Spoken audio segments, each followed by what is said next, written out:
welcome back to this week's episode of Gabe's Cave. And you know, this is your midweek Meet the Artist, and I've got a fantastic artist for you to meet today. But before we can do any of that, we're going to take this time out and just thank our sponsor, rpghiring.com.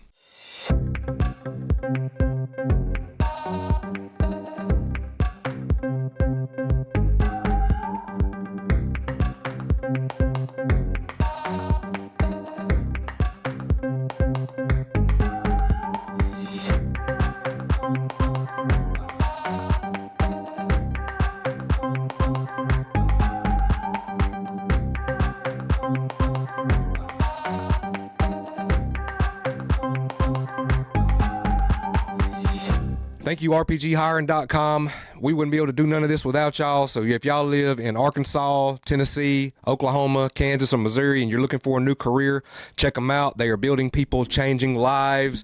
And this week, we have an amazing artist that I'm glad to present to you. We have Mr. Andy Turnbull. Hello. Good to meet you. I got that last name right? Yes, you did. All right, yeah. Good. Yeah, I'm infamous on this show for butchering people's names. Like even like the most common regular name. Like I'm that dude that'd be like Aaron. Mine seems so straightforward, but it's amazing how many people get it wrong.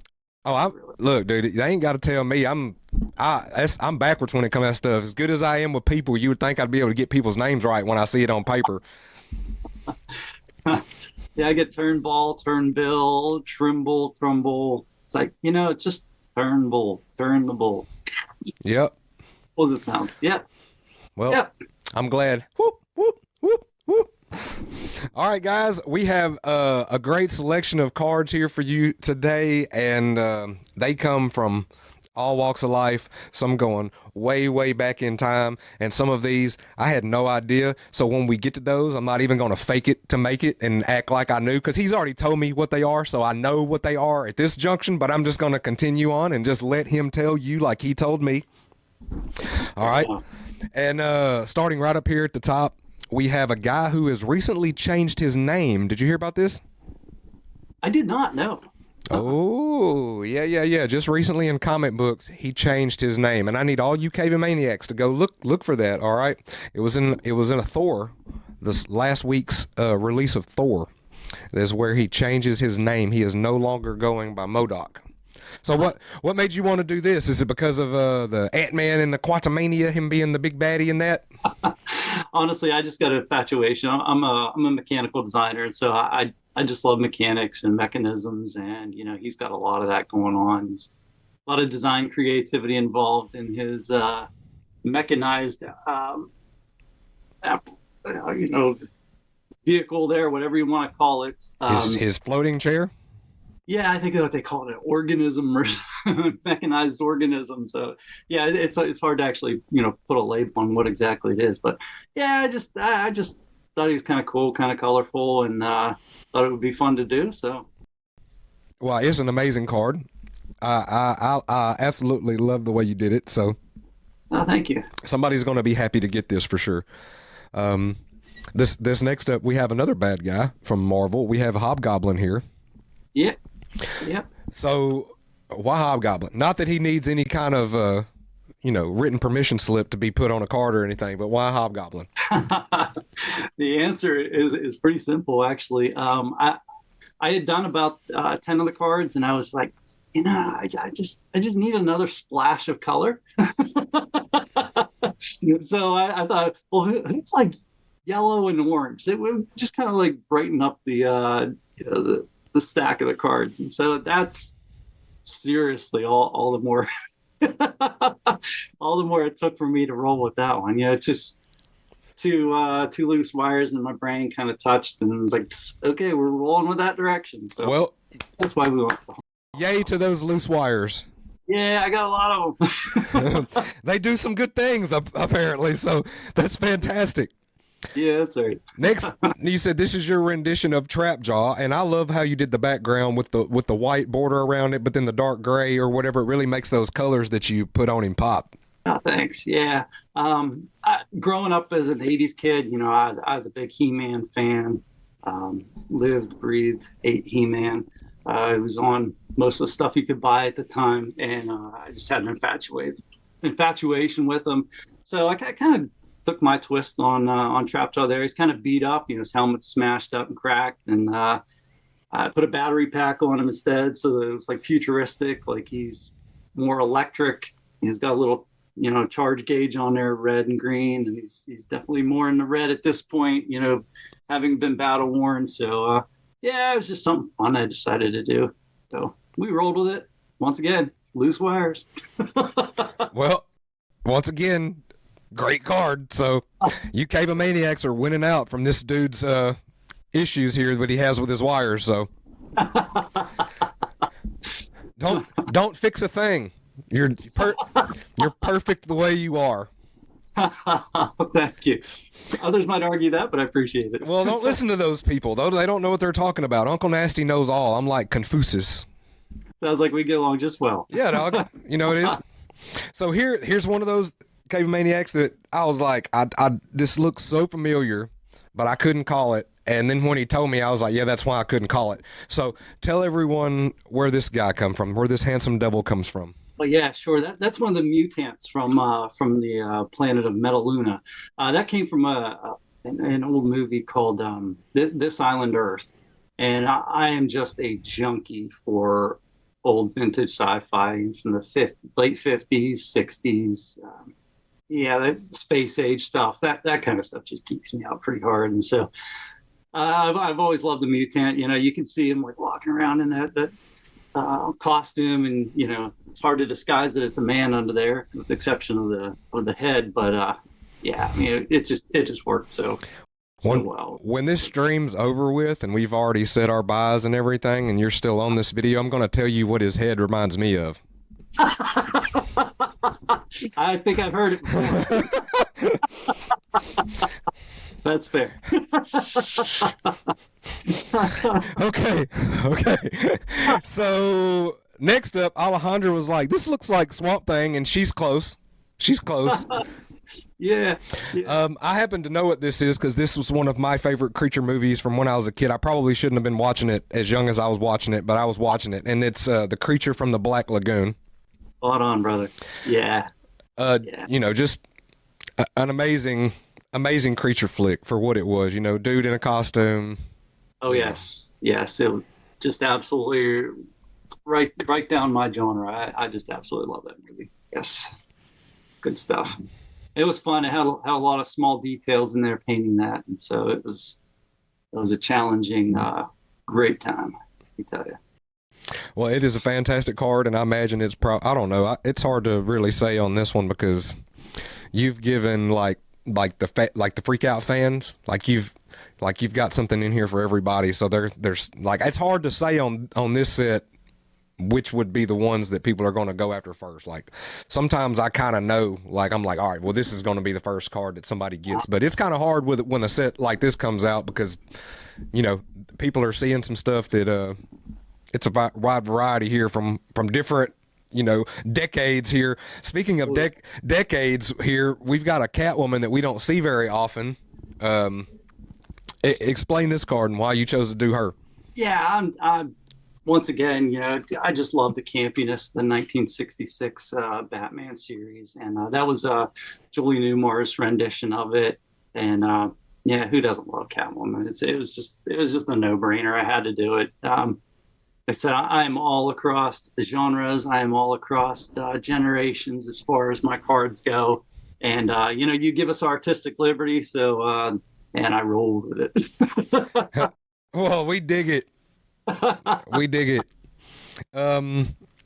Next flashback, still going back, way back here. Some of you guys may not even be old enough to remember this movie, and if you have never seen it, go back and see it. And it was the Seventh Voyage of Sinbad. This is the Cyclops.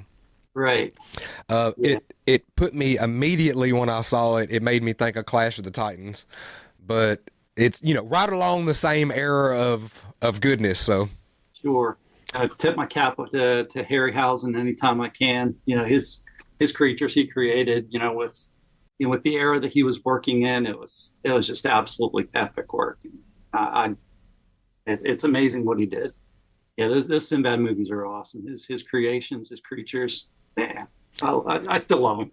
This is an amazing card, guys. Like when y'all get any of these in your hand, y'all are gonna see like, yeah, yeah, yeah, artist sketch cards. But a lot of times when I share these things, these dudes go, like yesterday I interviewed a guy that did Jordans, and he did an amazing job on these shoes. No matter what people are putting on these cards, it's like mini masterpieces, so these aren't like your sketch cards, people. These are, you just got to get them in your hand. And for you guys that have won cards from us, you guys know.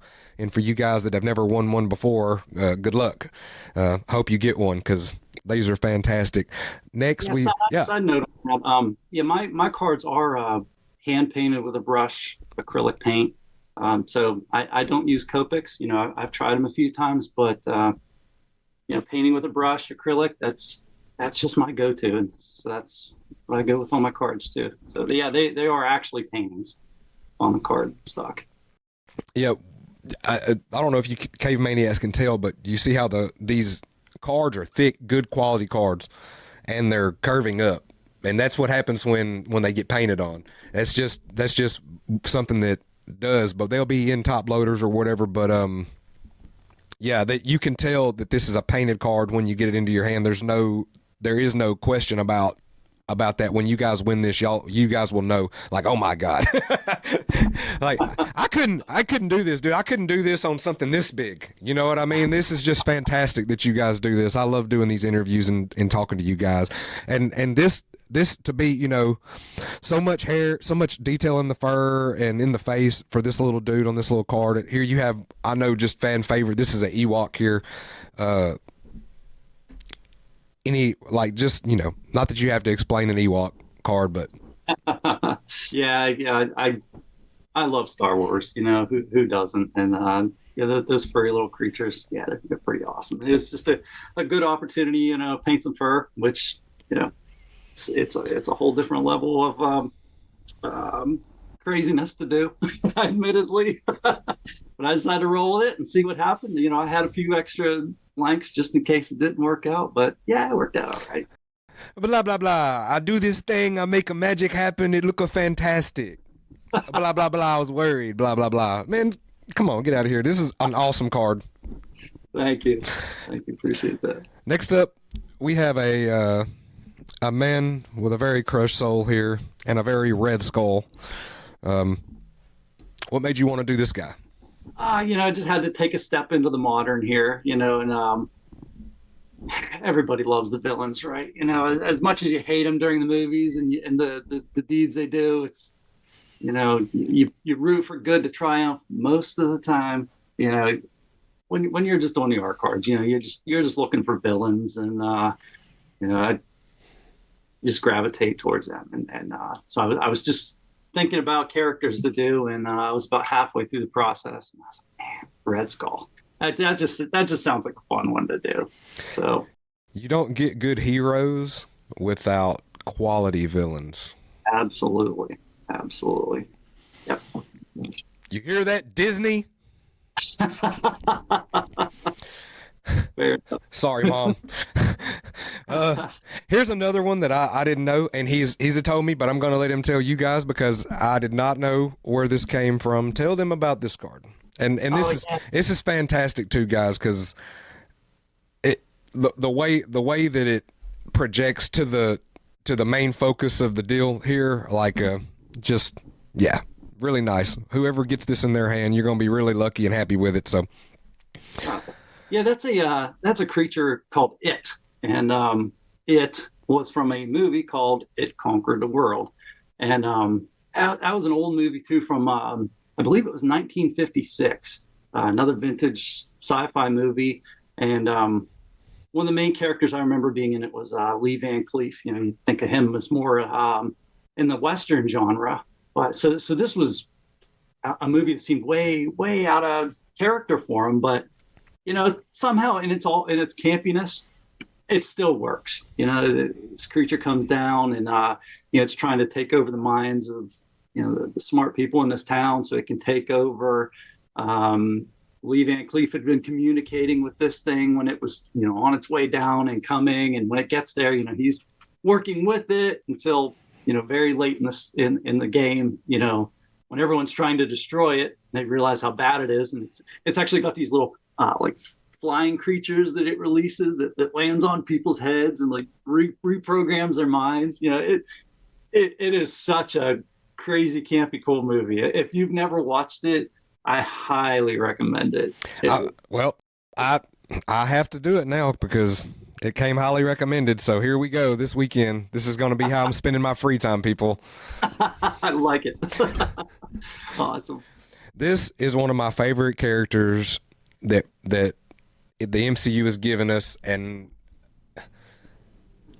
I'm not a huge fan of a lot of things that directions things have went here lately with them, but where his character arc went and the things that they did with this guy, like, I absolutely loved it. So, and it's a fantastic card. And yeah, if it was me personally, people, and I could get one of these, that would be the one that I put down first, even though this dude is last here. And I know Alejandra did this to me on purpose. She put Hulk Hogan at the end here. So yeah, let's talk about Yondu, man. Why this card? And it's awesome. I like that you kind of chose to just leave this background white. Yeah, I did too. I was gonna paint the background, and there was just something about the cleanness of it, and so I went ahead and put a layer of white acrylic over it just so it would help protect the cardstock, and I left it that way. And I just really liked the cleanness and the crispness that it portrayed, and really made the character pop out. And I don't know, I always felt a little bit like Yondu, for all his rough edges. He kind of got a raw deal a little bit. And, yeah, I liked him. Once again, it's like he was a good bad guy for a while, and then he kind of like twists, and you're like, okay, I see where this is going a little bit, and he softens up, and you find out more of his story. And yeah, so he's just an interesting character. Just that big Finn, and the fact that he's got Groot with him, a lot of the time too, teasing him with the trying to get the Finn. I mean, it just made it for a lovable character. And I actually got to meet Michael Rooker at a Comic-Con not too awful long ago, a few months ago, and I had sketched up another one actually on one of my Gabe's Caves cardstocks, and I took it and got it autographed by him. That was a pretty cool experience. That's awesome. Yeah, I teased him though. I was just initially going to get his autograph on the card, and I handed him my Sharpie in the card, and he didn't permit any selfies there, so he signed the card and was chatting with him for a couple seconds. It's a fairly quick process, but walked away, and I told my son who was with me, I was like, he kept my Sharpie. So I was like, and I didn't get a picture with him either. So it was like, what, let's buy the photo op. So we ended up buying the photo op, and we went to meet him, and got in line. I shook his hand. I was like, Michael, I was like, I got to tell you something. I was like, I had absolutely zero interest in getting this photo op until I realized after I got your autograph in the line, you kept my Sharpie. So he just wrinkled his nose and gave me a little look like, nah, nah, nah, nah, nah. That's tough luck, dude. That's fantastic. Did you share those? Did you share a picture of that card after you got it signed on our social media? I can't remember if I did or not. I can. Yeah. Yeah, you definitely need to do that because I can make a super big deal about it and even like steal the picture and make some TikTok videos and all kinds of crap. So. Oh, nice. Yeah. I painted him in a similar poses to that one. It was kind of like a warm up for that one. It kind of was a little learning experience for me. So I painted mine first, and I was like, after I got the kinks worked out, I painted a background on mine, and then I was like, what, I kind of wish I would have just left it white on the back. So that's on the second round. I rolled with the white background. Yeah, I can definitely share that. Yeah, man, definitely hook us up. All right, man. Last not least, the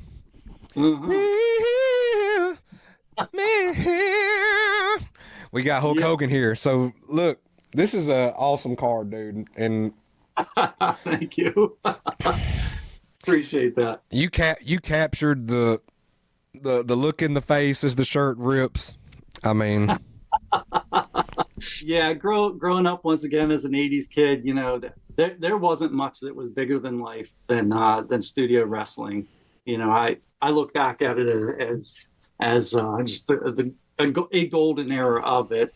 I don't follow it too much anymore. I still do paint some wrestling characters, and I'm familiar with it, but I still do love to watch it sometimes with some friends. We'll just laugh about it, and what they do is amazing. Yeah, I do appreciate the athleticism, but yeah, Hulk Hogan, he was just larger than life, and yeah, everybody had Hulkamania fever back then, and even now he's still a popular person. It's just as I was going through the characters, I was like, yeah, we got to do Hulk. It's just got to happen. I ran it past a buddy of mine first, my buddy Dave.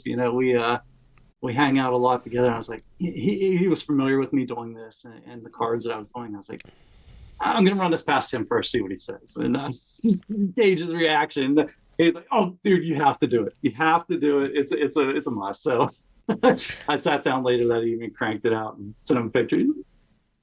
Yep. And you guys can see the camera flashes up here in the audience in the background where somebody's like, yeah, I tell people that I retired from watching wrestling when Shawn Michaels retired from wrestling. Dude, they're just, after the Stings and everybody got older and stuff. And I know some of these guys are even still wrestling now, but like, it just wasn't the same. You know what I mean? And I do. Yeah. So, I can relate on a different level. Admittedly, I do watch NASCAR. I do. I do enjoy it, but I used to enjoy it so much more whenever we had, the clash between Dale Earnhardt and Jeff Gordon. He was my guy. I really liked Jeff Gordon. And after he retired, it was like, it's hard to pull for anybody because he was, it's kind of a one-man sport where you're always competing against these other guys. And at some point, I've seen you all wreck him. Right. It's like, I just can't do it. It's so hard. Yeah, it's same way. I guess you could say it about the same way because I was watching it real heavy when all those guys were racing. So, yep. Yep. Do you watch have you ever seen the episode that we did? It's called Macho Mania. It's an episode on Gabe's Cave. Was it recent or an old? No, it's older. Okay, I don't think I have. It's not ringing a bell. Okay, bro, you got to go back and you got to watch it. All right, we hired a Macho Man impersonator, and this dude looks so much like Macho Man, it's crazy. And he cuts a promo from California.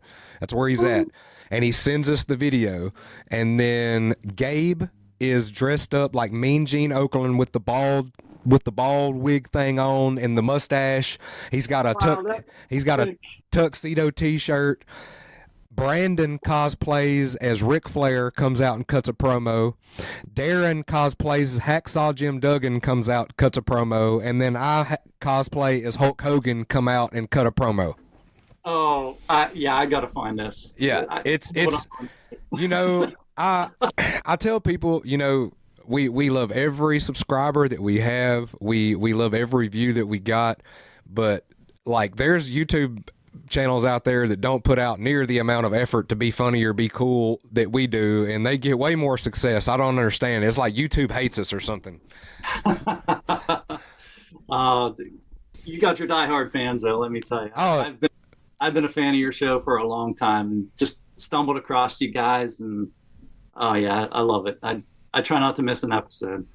Oh yeah, I love every one of you guys that come out, all you viewers that watch every week, and all the artists that keep coming back, and all the artists that compete with one another trying to win each other's cards. I love every bit of that. Like I wouldn't take anything. We need about 10,000 more of y'all doing that every week. Yeah, so you got just a second for me to tell these guys some stuff that we got going on here coming up, and then we're gonna get to what you got going on. Alrighty. On September 30th through October 1st, we will be at the Cowtown Comic-Con, and that is where a lot of our buddies that we talk to on a regular basis will all be under the same roof. It'll be a great time if you guys could come hang out with that. Don't forget that we have the DP's Food Truck Park. It should be opening soon. By the time you see this, we should be getting real close to that being up and running. And yeah, I think that's about it for everything we got going on around here. except the auctions that we do every Thursday night. Gabe's Cave After Dark. Y'all check that out on the Gabe's Cave Comics, Cards, and Collectibles Facebook page. Yeah, brother. So what do you got going on? What projects do you have that these people can look forward to, and tell them where they can find you on social media to follow all this stuff? Oh, sure. Yeah. It's Andy Turnbull, Turnbull on Facebook, and then Turnbull_painting on Instagram.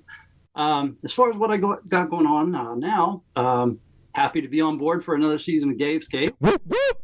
Excited to get those in the mail. I saw you sent them out.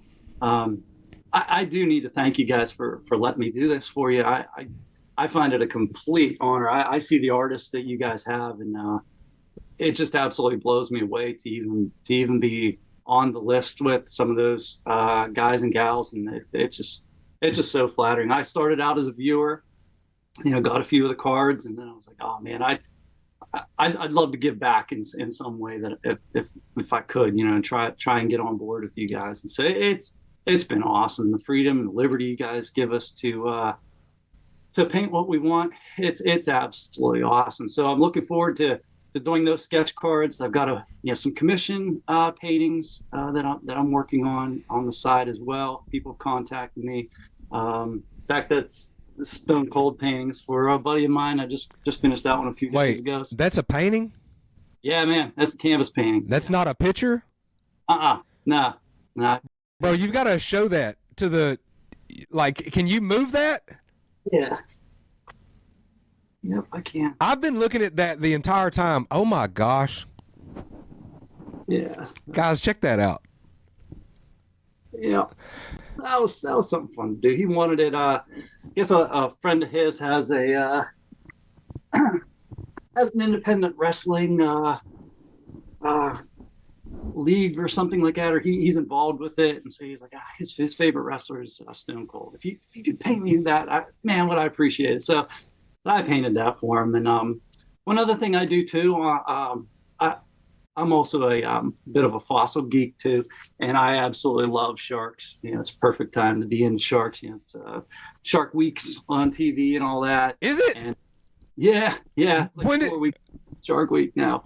Wait, when did it start? Just like a couple days ago. Oh my gosh! On Nat Geo, they're playing like constant shark stuff. It's awesome, I love sharks, and a lot of times I plan my vacations around like trips where me and my son. He's 16. He's been big into fossil hunting since he was a little kid too. And we go like dig in creeks and rivers and sift and walk the beach looking for teeth. And I love restoring megalodon teeth. Yeah. And so I'll take the broken ones, I'll fix them up, and then I paint sharks and shark scenes on them. And I've just recently teamed up with I'm in the process of teaming up with a store down in Venice, Florida. Okay, where are you at in Florida? I'm not in Florida. I'm in Pittsburgh. Yeah. Oh, okay. Pittsburgh. Okay. Just in the offshoot of it. But my aunt used to live down in Venice, Florida, and so I got to know that area pretty good. And so I heard about the store down there, went in there, I was just chatting with them, and they were just like, oh man, we got to get you on board. So I'm working on that right now, and I've painted up a bunch of different meg teeth. So yeah, so like this one here, painted with like my, I don't know if you can see it real well, painted with like my rendition of like the my version of the Jaws scene. Yeah, that's awesome. Slightly different, and just stuff like that. Put sharks on them, and yeah, I've painted like a couple hundred of those crazy things now at this point, and it's just rolling with it till it runs out of steam, I guess. Yeah, brother, man, appreciate you coming on, dude, and talking to us and hanging out, man. And thank you for doing these cards. Thank you for taking that jump and sticking your name out there. And I'm thrilled to do it. I really am. We're flattered. We're thrilled to have you. We're flattered to have your cards, and these Cave Maniacs are going to be happy to win them. So yeah, hey guys, if y'all notice, Dobby has a sock. Nobody. He does. No. You're right. Nobody's been here to take his sock away from him. Okay, y'all keep in mind when he doesn't have a sock, it's not mine and Alejandra's fault. Okay. You don't blame us. We make him a free Dobby, okay? And he even has cool socks. Okay, his Rick and Morty sock. All right. So he has a sock. One sock. I love it. Don't take his sock. That's awesome. Hold on, we have a guest. What? Oh no, there it went. What? See, man, blame Brandon. See?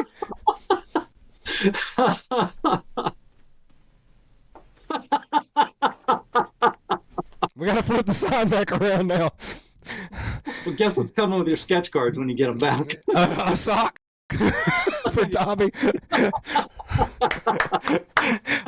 Y'all hear that? I just want, you want to send the cave something, send a sock for Dobby, because it's so depressing. I want him to be free. All right, brother, man. Thank you for coming on, dude. Oh, thanks for the time. This was fun. I appreciate it. Yeah, man, always.